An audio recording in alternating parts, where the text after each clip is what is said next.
ঠিক আছে, প্রথমেই আমরা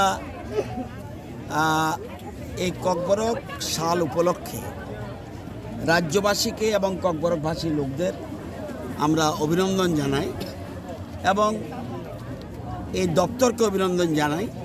তারা আজকে ককবরক দিবসটি উৎসাহ উদ্দীপনার মাধ্যমে পালন করছে।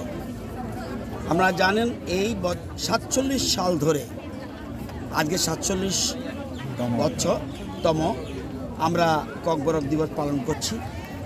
এটা অত্যন্ত গুরুত্বপূর্ণ। মনে রাখবেন, একটা ভাষা, মাতৃভাষা যদি হারিয়ে যায়, একটা সমাজ হারিয়ে যায়। মাতৃভাষার মাধ্যমে আপনাকে যতটা আপনি এক্সপোজ করতে পারবেন, আর কোনো ভাষার মাধ্যমে এটা সম্ভব নয়। এই জন্য দেশের প্রধানমন্ত্রী প্রতিটি মাতৃভাষাকে গুরুত্ব দিচ্ছে এবং মাতৃভাষা মায়ের দুধের মতো। মায়ের দুধের যেমন বিকল্প হয় না, মাতৃভাষারও বিকল্প হয় না এবং এটা শিশুদের জন্মগত অধিকার। এই অধিকার নিয়ে তারা স্কুলে যায়। এই জন্য আমাদের বর্তমান সরকার, রাজ্য সরকার, আমরা প্রাইমারি থেকে শুরু করে ইউনিভার্সিটি পর্যন্ত আমরা ককবরক ভাষার একটা বিষয় হিসেবে আমরা চালু করেছি।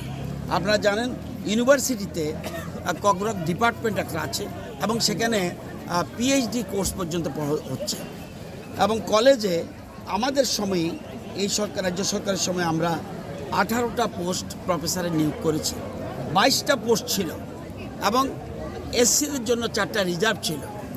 তাহলে কি ককবরক ভাষা শুধু ককবরকবাসীর জন্য নয়, রাজ্যবাসীদের জন্য এই যে এসসি রিজার্ভ, এই যে ইচ্ছা করলে 4 জন এসসি লোকও ককবরক সাবজেক্ট নিয়ে প্রফেসরে আসতে পারত।